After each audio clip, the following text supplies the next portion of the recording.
O presidente de Angola, João Lourenço, completa nesta quinta-feira, 24 de agosto, um ano desde que foi reeleito para um segundo mandato de 5 anos. Como é que podemos avaliar o desempenho de João Lourenço neste primeiro ano do seu segundo mandato?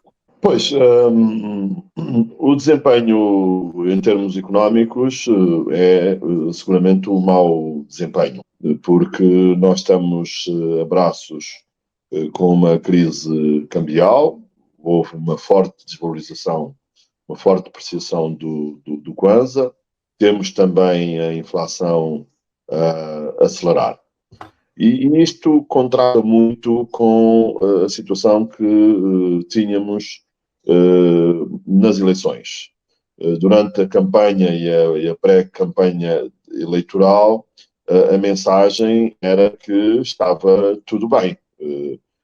A inflação estava controlada, o câmbio estava estabilizado, havia excedentes nas contas públicas e nas contas externas e, portanto, vivíamos no céu, se me é permitida a expressão.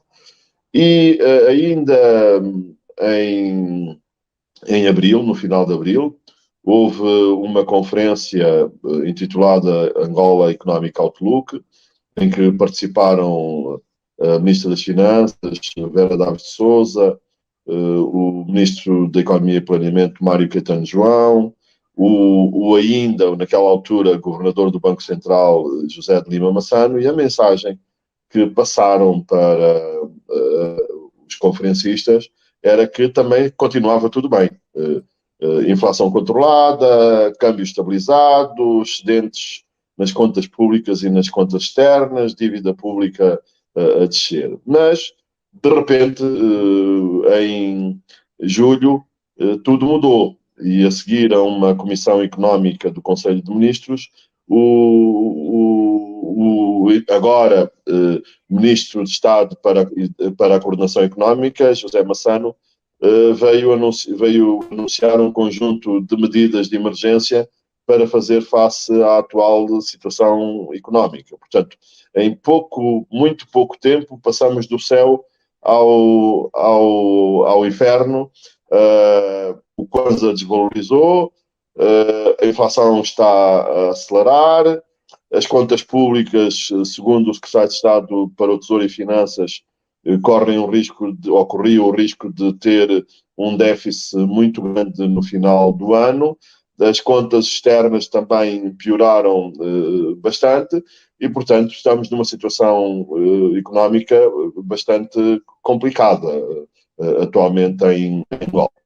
E ainda hoje o Gabinete de Estudos Económicos do Banco Fomento Angola considerou que depois do terceiro aumento consecutivo dos preços em Angola para 12,12% em julho, a inflação ainda vai continuar a subir no país. Como conter esta tendência?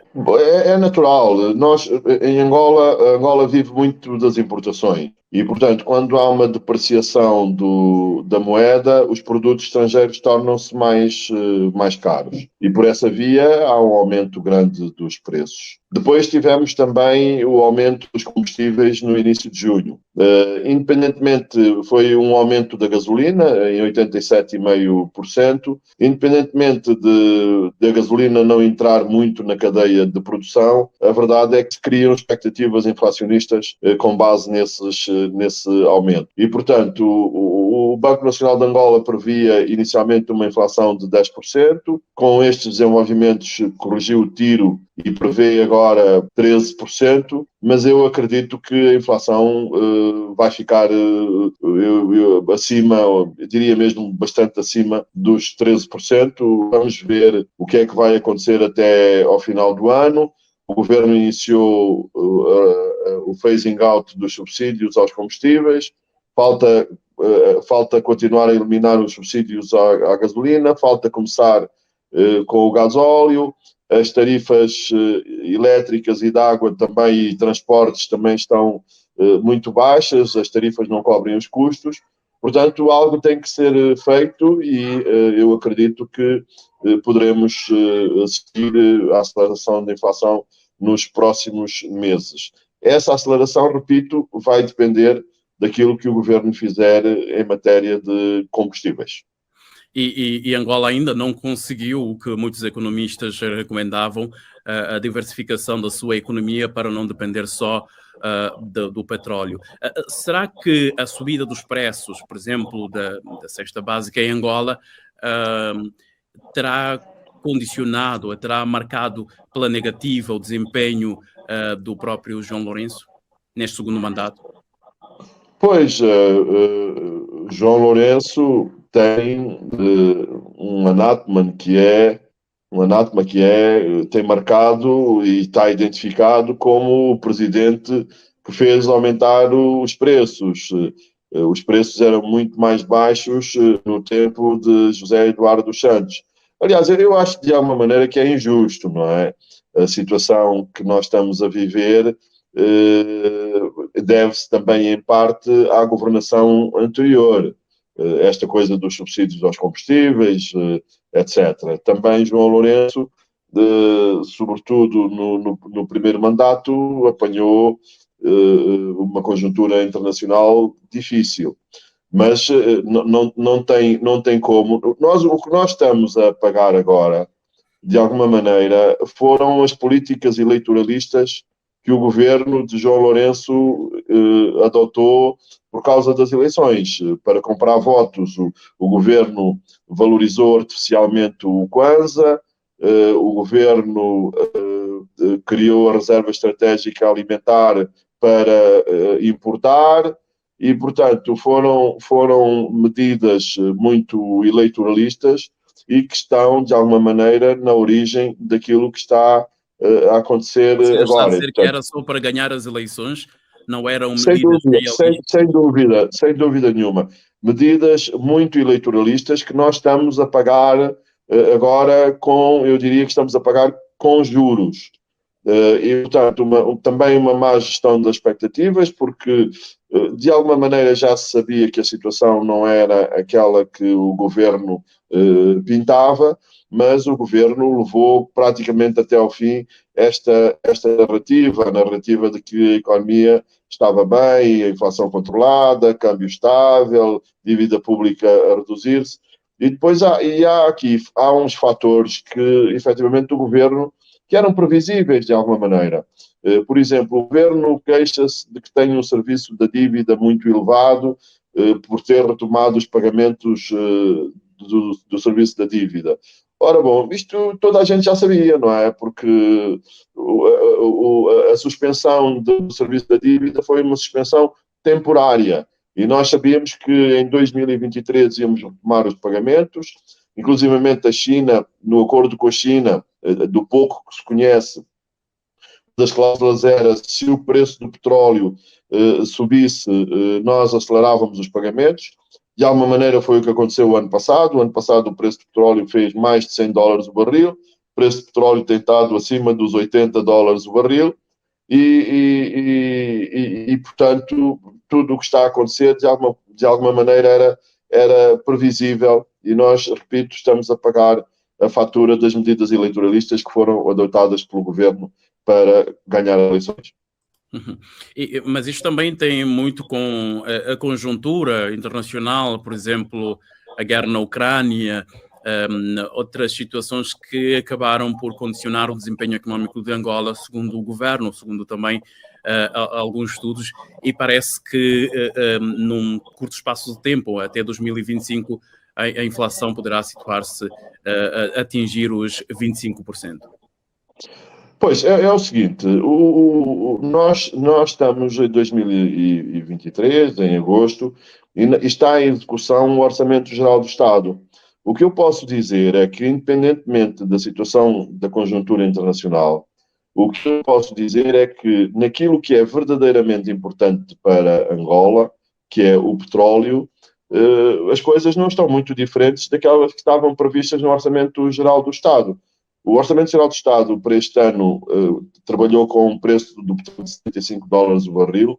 Até agora o petróleo está a fazer cerca de $80 o barril e, portanto, o petróleo está melhor, o preço do barril de petróleo está melhor do que aquilo que foi previsto no orçamento.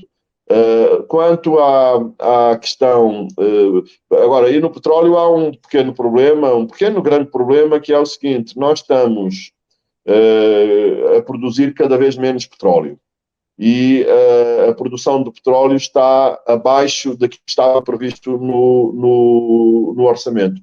Mas a quebra de receitas em resultado disso não justifica a situação que nós estamos a viver, ou pelo menos essa situação era perfeitamente antecipável pelo governo e, portanto, a conjuntura, eu diria, enfim, é uma conjuntura de incerteza, com a guerra na Alemanha, perdão, na Ucrânia, mas a verdade é que tudo isto estava previsto quando o governo elaborou o Orçamento Geral do Estado. Portanto, não constitui propriamente surpresa para ninguém. E eu acho que foi uma má gestão da economia nas eleições que nos conduziu à situação em que nós estamos.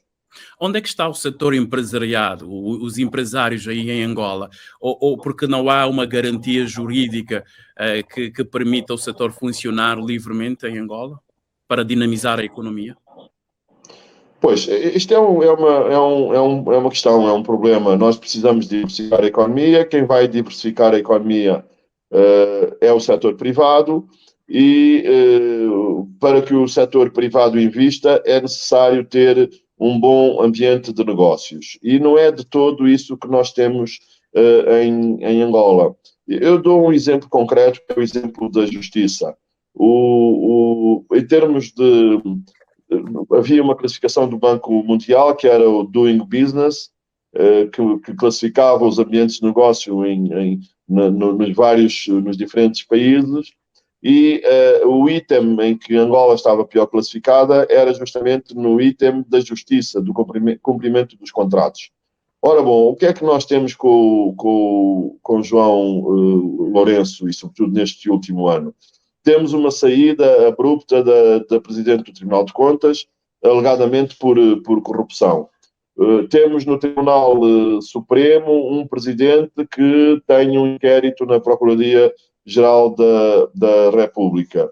O Presidente nomeou um novo juiz conselheiro que foi condenado pelo Tribunal de Contas. E, portanto, isto não ajuda nada a captar investimento, seja nacional, seja estrangeiro. E, portanto, é preciso que haja aqui uma mudança de paradigma. É negócios, a começar pela justiça. É necessário que os ministros deixem de fazer negócios, os governantes deixem de fazer negócios. É necessário que também os outros gestores públicos deixem de fazer negócio e que, de facto, a economia seja entregue a quem de direito, que são os empresários. Lamentavelmente, os empresários angolanos também estão capturados pelo governo, ou pelo menos aqueles empresários que são visíveis e que aparecem mais, são empresários que nós vemos muito pouco a defenderem os interesses dos empresários e muito alinhados com o governo e com aquilo que o governo pretende. Portanto, estamos numa situação difícil, sem dúvida. Saindo um pouco do campo económico, a oposição avançou com o processo para a destituição do próprio presidente João Lourenço, agora tem o apoio da sociedade civil.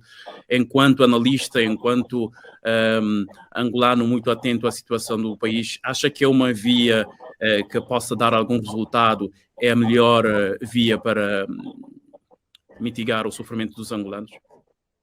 Pois, quer dizer, este pedido de destituição é algo que é um facto político, mas não me parece que tenha pernas para andar. O governo, perdão, a UNITA, ou por outros deputados da UNITA, assinaram um pedido de destituição. E, portanto, para o pedido de destituição são apenas necessários 1/3 dos deputados, o que a UNITA tem. Em 220 deputados, a UNITA tem 90 deputados. Agora, outra coisa é, para que o processo avance, é preciso que seja votado por uma maioria de 2/3 na Assembleia Nacional. Portanto, apesar do voto ser secreto, não me parece que o MPLA corra riscos de votar favoravelmente, ou que haja deputados do MPLA que votem favoravelmente o pedido da UNITA. Enfim, eu admito que possa haver um ou outro. Mas E a UNITA depois pensa que ainda existe dentro do próprio partido, o MPLA, alguns descontentes ou que estão do lado do ex-presidente, o malogrado José Eduardo dos Santos. seguramente que haverá, mas eu não acredito que haja deputados em número suficiente que vão votar o pedido de destituição da UNITA. Mas ainda num cenário em que o pedido da UNITA fosse votado favoravelmente na Assembleia Nacional, depois a decisão final pertence aos tribunais.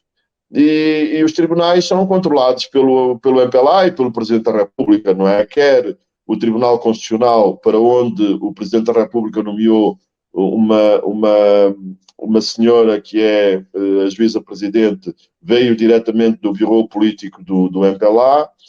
No Tribunal Supremo,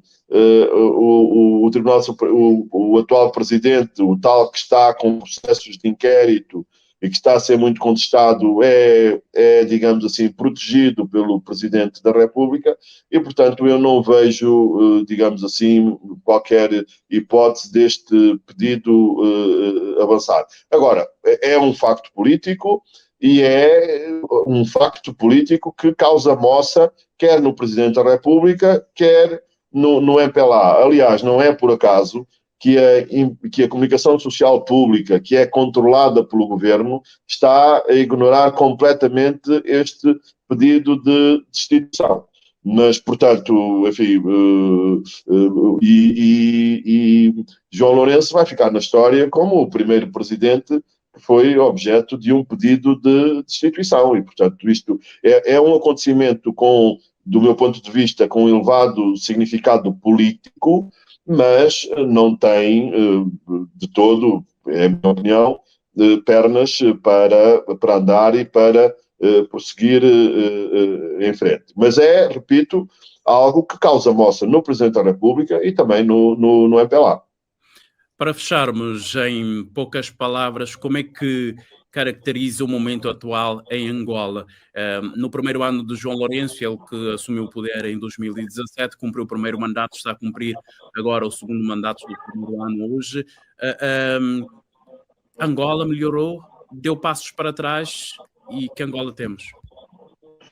Bom, eu creio que este primeiro ano do mandato do Presidente João Lourenço é um ano negativo e que precisamos de inverter a situação. Agora, eu também não tenho ilusões, não é? Não vamos pensar que a simples saída do Presidente João Lourenço as coisas iam melhorar, enfim, não é isso que eu acho que pode acontecer. Portanto, nós temos problemas muito graves, quer a nível político, quer a nível económico, e esses problemas não são fáceis de resolver, são problemas que exigem reformas, que exigem decisões muito difíceis.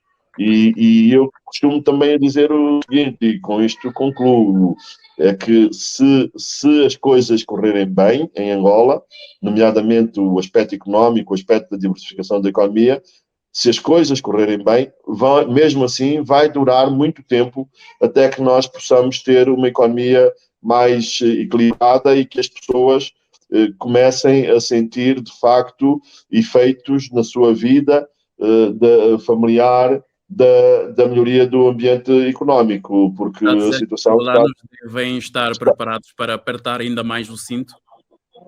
Eu penso que sim, que os próximos... Eu acredito que as coisas ainda vão piorar antes de melhorar. Muito obrigado, Carlos Rosado. Contamos consigo nas próximas edições da DW África. Boa noite, boa emissão. Obrigado. A Deutsche Welle, a emissora internacional da Alemanha, está a entrevistar Carlos Rosado. O presidente de Angola, João Lourenço, completa nesta quinta-feira, 24 de agosto, um ano desde que foi reeleito para um segundo mandato de 5 anos. Como é que podemos avaliar o desempenho de João Lourenço neste primeiro ano do seu segundo mandato?